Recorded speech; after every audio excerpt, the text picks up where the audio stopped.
Hola chicos, bienvenidos a un nuevo video para el canal. En esta ocasión vamos a continuar el curso de diseño de elementos de máquinas en ingeniería. En esta ocasión quiero hablar un poco acerca de los tipos de cargas en elementos, las cargas a las que va a estar sometido un elemento mecánico en una estructura, en una máquina o donde sea que esté montado. Pues un elemento siempre va a tener cargas a las que va a estar sometida, y vamos a dar una definición de lo que es la carga y qué es lo que nosotros como ingenieros nos va a interesar en estos tipos de cargas. Vamos a iniciar definiendo qué es una carga. Entonces, una carga es una fuerza o acción que se aplica sobre un objeto o sistema, generando tensiones, deformaciones, movimientos o efectos en dicho objeto. Es una fuerza, una carga es una fuerza específicamente. Yo lo podría definir en forma general que una carga, por ejemplo, es todo lo que yo tenga que soportar. Por ejemplo, mi cuerpo, si hay demasiado frío en el ambiente, mi cuerpo tiene que soportar ese frío. Entonces, eso es una carga para mi cuerpo. Si hay demasiado calor en el ambiente, mi cuerpo va a soportar el calor. Entonces, esa es una carga para mi cuerpo. Todo lo aquello que yo vaya a soportar físicamente es una carga. Eso es en forma general, todo lo que se tenga que soportar. Pero específicamente en las distintas disciplinas de ingeniería tiene sus definiciones, lo que es la carga. Por ejemplo, en ingeniería eléctrica, una carga es la energía o es, perdón, la corriente que demanda un objeto, que demanda un equipo que está conectado a la red. Esa es una carga en ingeniería eléctrica, en electricidad. En física tenemos acá nosotros la definición que vemos en pantalla, que es una fuerza o acción que se aplica sobre un objeto o sistema. Yo recuerdo que muchas veces en la escuela se nos da la definición de fuerza, y es que una fuerza es aquella que acelera, deforma o equilibra fuerzas, pero no siempre es así. Una fuerza puede acelerar un cuerpo, puede deformar un cuerpo y lo puede equilibrar, pero no siempre va a suceder eso, sino que a veces lo puede hacer y a veces no, dependiendo de las condiciones en las que se dé esa fuerza. Una fuerza puede acelerar un cuerpo, y esa aceleración se va a deber debido a la masa que posee ese objeto y a la fuerza que se le ha aplicado. Entonces, por ejemplo, vemos acá esta demoledora.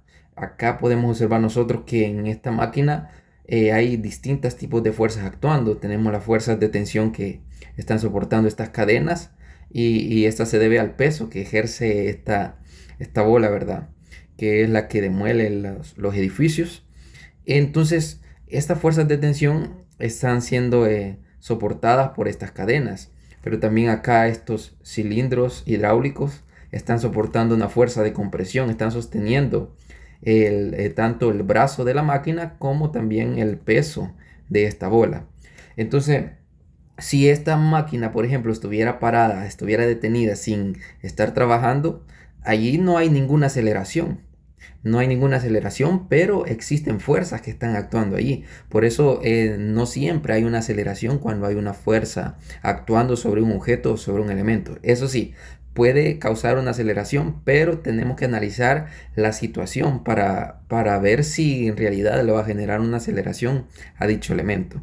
Puede deformar un cuerpo. Eso quiere decir que si un objeto, si un elemento tiene propiedades que no son rígidas, propiedades que no son duras, se le llama la propiedad de dureza muchas veces a los materiales. Entonces, ese objeto va a tender a deformarse. Pero les digo, no siempre, porque hay objetos que en vez de deformarse van a quebrarse antes de deformarse. Por ejemplo, las rocas, algunas piedras, si se les aplica una fuerza, no se deforman, sino que se quiebran, se rompen antes de deformarse. Entonces, estas propiedades o estas implicaciones que tiene una fuerza pueden llegar a suceder, pero no siempre. Puede acelerarse, puede deformarse y puede equilibrar fuerzas, pero dependiendo de las condiciones en las que se dé ese tipo de fuerza. Vamos a continuar viendo entonces acá eh, los conceptos, y vamos a hablar acerca de las características que posee una fuerza. Una fuerza posee magnitud, posee dirección, sentido y posee un punto de aplicación. Vamos a analizar y vamos a hablar acerca de lo que significan estas palabras. Primero, ¿qué es una magnitud? Una magnitud es la cantidad numérica acompañada de una unidad y eso nos indica la intensidad de la fuerza.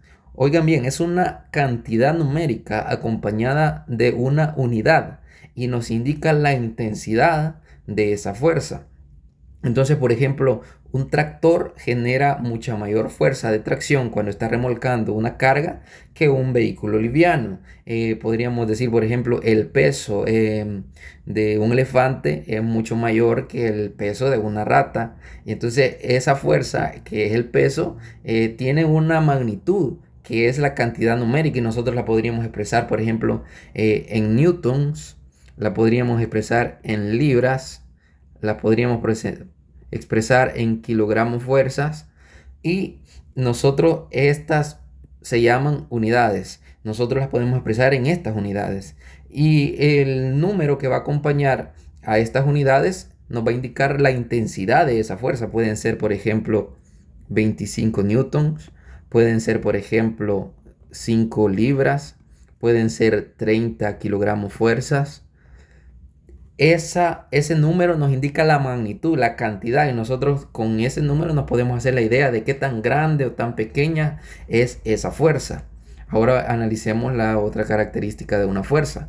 Una fuerza tiene dirección. ¿Qué es la dirección? La dirección es la línea de acción en la que actúa la fuerza. Pensemos, por ejemplo, si nosotros quisiéramos destrabar una tuerca de un pasador, de un perno. Entonces nosotros tuviéramos que ejercer una fuerza en una llave que sería en esta dirección. Pero esta fuerza va a tener una línea de acción que va a actuar infinitamente en toda esa dirección. Se va a extender hasta el infinito esa línea de acción. A eso se le llama dirección de la fuerza. Ahora bien, ¿por qué nos interesa a nosotros la dirección? Porque van a haber ocasiones en que la dirección nos va a decir a nosotros los efectos que va a tener esa fuerza. Por ejemplo, yo podría ejercer esta fuerza que ya he dibujado allí, pero podría ejercer una fuerza en esta dirección. ¿Qué va a pasar en ese caso? En ese caso, la línea de acción de la fuerza va a recorrer este camino hasta el infinito. Esa va a ser la dirección que va a tener la fuerza. ¿Y qué implicaciones tiene? Por ejemplo, en este caso que nosotros queremos quitar esa tuerca del perno, si nosotros calculáramos el torque, que es la distancia desde el centro hasta el brazo de palanca o la línea de acción de esa fuerza, vamos a tener que no van a ser iguales, sino que va a ser distinto ese brazo de palanca. Si ustedes observan, esta distancia es mucho mayor que esta distancia de la línea de aplicación de la fuerza. Entonces, yo voy a tener un resultado mejor en este caso que yo he aplicado la fuerza acá, estas que está señalada en azul. Entonces, ¿por qué? Porque voy a tener un mayor brazo de palanca. ¿Y qué es lo que yo he cambiado en ese caso? La dirección. Pero observen, no he cambiado el punto de aplicación de la fuerza. La he aplicado en el mismo punto, pero la he aplicado con una distinta dirección. Y eso va a tender a generarme diferentes resultados dependiendo de cuál dirección yo le dé a la fuerza o en qué dirección esté actuando una fuerza sobre un elemento mecánico. Entonces es muy importante analizar la dirección en la que se genera una fuerza. Recapitulemos: dirección es la línea de acción en la que una fuerza actúa. Ahora bien, analicemos qué es entonces el sentido. El sentido de una fuerza. Bueno, yo sé que puedo tener esta línea de acción de la fuerza que estoy señalando acá en azul, por ejemplo. Pero, ¿qué tal si yo la fuerza no la ejerzo hacia allá, hacia arriba, sino que la ejerciera hacia abajo? Entonces ahí estoy cambiando el sentido, porque la flecha ya no me apunta hacia arriba, sino que estoy apuntando hacia abajo. Estoy actuando sobre la misma línea de acción, o sea, tiene la misma dirección, pero no tiene el mismo sentido. En este caso yo estaría apretando la tuerca y lo que hice al principio yo estaría aflojando o estaría desenroscando esa tuerca que está ahí. Entonces el sentido es la dirección, perdón, el sentido es hacia dónde apunta la flecha, hacia dónde apunta la fuerza. El punto de inicio y final nos va a nosotros indicar el sentido en el que actúa una fuerza. Y como último tenemos el punto de aplicación de una fuerza. El punto de aplicación pues no es nada menos que donde nosotros colocamos esa fuerza, donde va a estar, por decirlo de algo común o poder decirlo de forma más coloquial, es donde va a estar la cola de esa fuerza, la cola del vector de esa fuerza. Ese es el punto de aplicación. Entonces ya tenemos estas cuatro definiciones y nosotros estas cuatro características de una fuerza debemos de tenerlas bien presentes porque nos van a servir de mucho en el análisis del diseño de elementos de máquinas en la ingeniería. Vamos a continuar hablando acerca de los tipos de cargas que nosotros podemos tener y cómo las podemos clasificar. ¿Cómo se pueden clasificar estas cargas? Bien, pues las podemos clasificar según la naturaleza en las que se presentan. Y entonces, según la naturaleza, nosotros podemos tener cargas de tracción. ¿Qué son las cargas de tracción? Las cargas de tracción son aquellas que van o ejercen fuerzas hacia afuera del elemento. Si ustedes observan acá, esta es una fuerza que está ejerciéndose hacia afuera del elemento y va a tender a jalar hacia los extremos de ese elemento estas fuerzas de tracción. Las fuerzas de tracción también son llamadas a veces fuerzas de tensión, que son sinónimos. Fuerzas de tensión como fuerzas de tracción las podemos llamar de las dos formas. Entonces, una fuerza de tracción o de tensión nos va a tender a jalar hacia afuera. Entonces vamos a tener fuerzas que están ejerciéndose sobre el elemento, pero están tendiendo a mover las partículas hacia afuera. Digo tendiendo a mover, no que se muevan, sino que están tendiendo a mover. Es decir, que si se superan ciertas características o ciertas condiciones, es posible que se lleguen a mover, pero no siempre. Entonces, esa es una carga de tracción. Una carga de compresión es aquella que tiende a empujar las partículas hacia adentro del elemento, hacia adentro del elemento. Entonces, esas fuerzas actúan con el sentido hacia adentro. Observen que esta fuerza de la izquierda está en el sentido hacia la derecha y la fuerza de la derecha tiene el sentido hacia la izquierda, pero ambas van en la misma dirección, pero llevan el distinto sentido, pero van ambas hacia adentro del elemento. Esa es una fuerza de compresión. Ahora ustedes podrían decir, una fuerza de compresión es una fuerza que tiende a aplastar un elemento, que aplasta un elemento. Pues no siempre, eso va a depender de las características del material, de las propiedades del material, como les decía. Por ejemplo, una roca, una piedra no se va a aplastar, no se va a comprimir con fuerzas de compresión, sino que se va a romper debido a que las propiedades de una roca, de una piedra, no son elásticas, no son plásticas, sino que son rígidas, son duras. Entonces va a depender del elemento que nosotros estemos analizando, pero siempre las fuerzas de compresión van hacia adentro del elemento. Tenemos entonces también las fuerzas de flexión. Las características de las fuerzas de flexión es que tiende a curvar un elemento. Las fuerzas de flexión tienden a curvar un elemento. Por ejemplo, pensemos en una viga que está en una estructura, en una fábrica, por ejemplo, ya sea en una casa o en un edificio.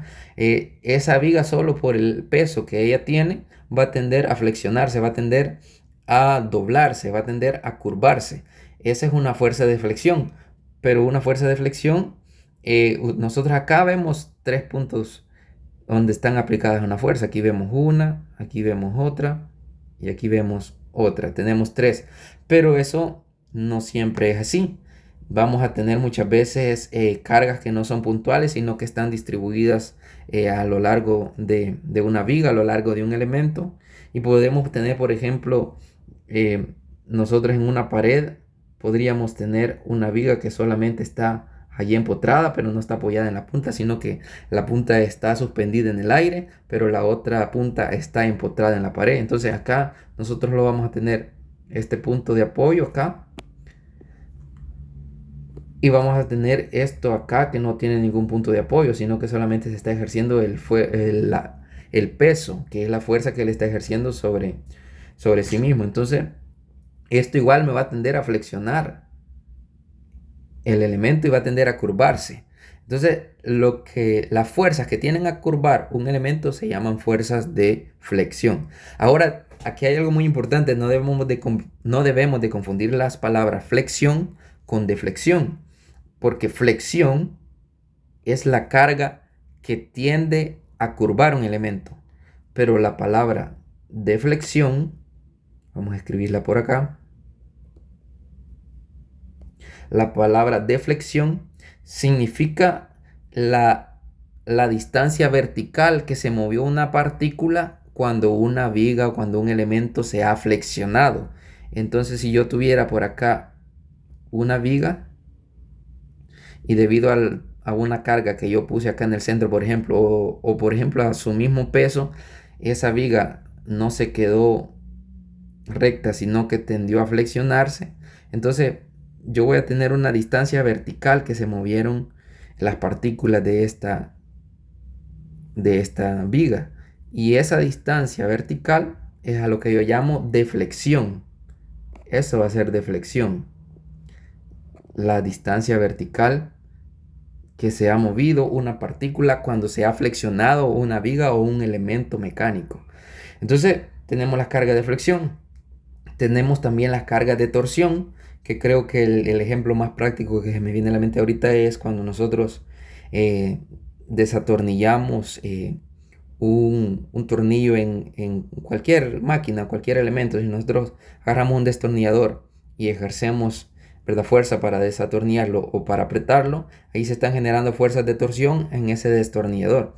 Y también podríamos poner el ejemplo de un generador en el que la turbina, los gases impulsan la turbina va a impulsar a este eje, va a tender a rotar, pero como el generador tiene allí, ¿verdad?, sus engranes, tiene sus cojinetes, tiene también su peso, entonces ahí se va a generar una inercia, una fuerza resistiva. Entonces, él va a tender a permanecer quieto, pero la fuerza que está ejerciendo la turbina impulsada por el vapor va a tender a empujarlo. Entonces se van a juntar dos fuerzas.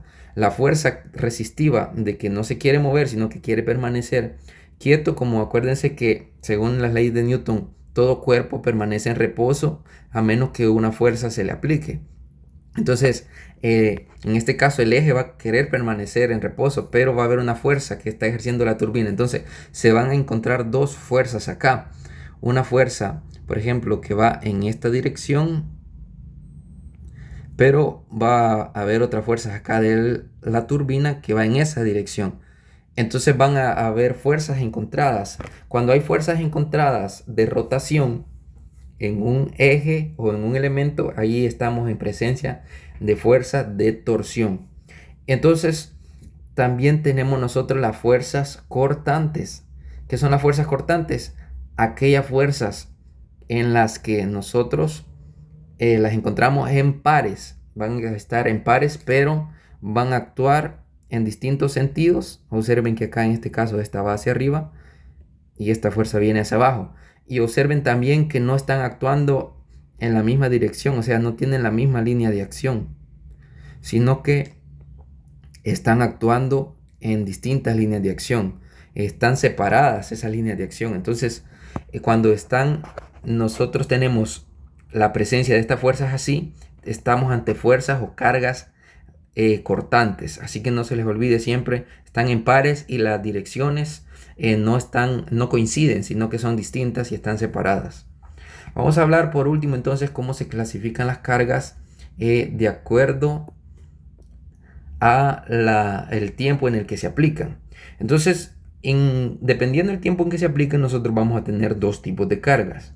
La primera va a ser la carga estática, la segunda va a ser la carga variable. ¿En qué se diferencian estas dos? Bueno, pues la carga estática, como su nombre lo indica, no varía con el tiempo, sino que permanece estática, permanece estable, con la misma magnitud o con la misma dirección, y siempre va a permanecer en ese mismo valor, aunque pase el tiempo que quiera transcurrir. Entonces, tenemos aquí el ejemplo de una columna o de varias columnas que están soportando la estructura de una construcción. Puede ser un edificio, puede ser una casa.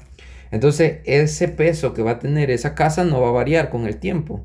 Es posible que entren personas, que salgan personas y que esa carga obviamente va a variar, pero va a ser demasiado pequeña comparada con el peso total del edificio. Entonces esa variación se descarta, pero en general el peso del edificio no va a variar, la carga va a ser estática con el tiempo, a menos que hayan, por ejemplo, sismos, temblores. Ahí obviamente sí, la carga va a variar y se van a mover, ¿verdad?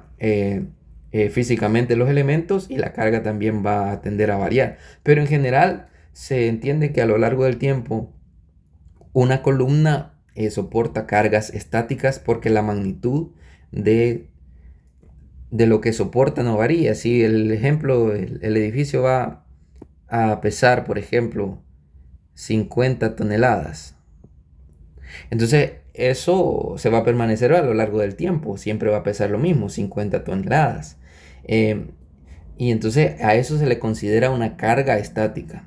Ahora veamos qué es una carga variable. Una carga variable es aquella que varía en magnitud a lo largo del tiempo. Es decir, la cantidad física que lo representa varía. Entonces la cantidad que nosotros vamos a ver en ese elemento va a variar. Por ejemplo, en un motor de combustión interna, en el tiempo de expansión, cuando explota el combustible, hay una fuerza que se ejerce sobre el pistón. Ese pistón la transmite a la biela lo transmite al cigüeñal, y así pues esa fuerza es transmitida, pero esa fuerza no es constante, sino que va a variar dependiendo de cómo nosotros, ¿verdad? Apretemos el acelerador. Si lo apretemos más, va a haber más combustible y esa fuerza va a ser mucho mayor. Igual si nosotros podemos ir a una velocidad, pero si nos encontramos con una subida, el torque que vamos a ejercer en un vehículo va a ser mucho mayor, y esa carga que va a soportar los elementos van a ser mucho mayor y van a variar, van a ser aleatorios. Esa es un ejemplo de una carga variable. Por ejemplo, tenemos acá una transmisión en la que tenemos el eje de salida, tenemos también el eje de entrada. Acá estos engranes sufren cargas variables debido a que uno no siempre maneja a la misma velocidad, sino que van a haber momentos en los que baja la velocidad, a veces la aumenta, cambia de marcha. Todo eso es una carga variable. No podemos nosotros analizar en tiempo real qué carga está soportando eh, el elemento, sino que nos vamos a ir, ¿verdad? Siempre por extremos, por límites. ¿Cuál es la carga máxima a la que va a soportar ese elemento? Entonces, esto nosotros lo debemos tener bien importante siempre: cargas estáticas y cargas variables. Esto nos va a ayudar siempre a entender por qué a veces unos elementos fallan y a veces no, porque muchas veces cuesta analizar los elementos que están sometidos a cargas variables, y muchas veces nosotros pues los pasamos por alto. Y por ejemplo, un engrane trabaja con cargas variables en los dientes, y los dientes tienden a desgastarse por eso. Entonces debemos de siempre tener en cuenta esto para que nuestros diseños sean seguros, sean confiables, sean útiles, ¿verdad? Entonces, hasta aquí hemos llegado con este video. Siempre tengamos en cuenta los distintos, perdón, tipos de cargas, cómo nos afectan a nosotros en el diseño, y por eso pues es importante recordar en qué casos de la vida, ¿verdad? Nosotros podemos ver estos tipos de cargas, estos tipos de fuerzas a las que está sometido un elemento mecánico. Nos vemos a la próxima.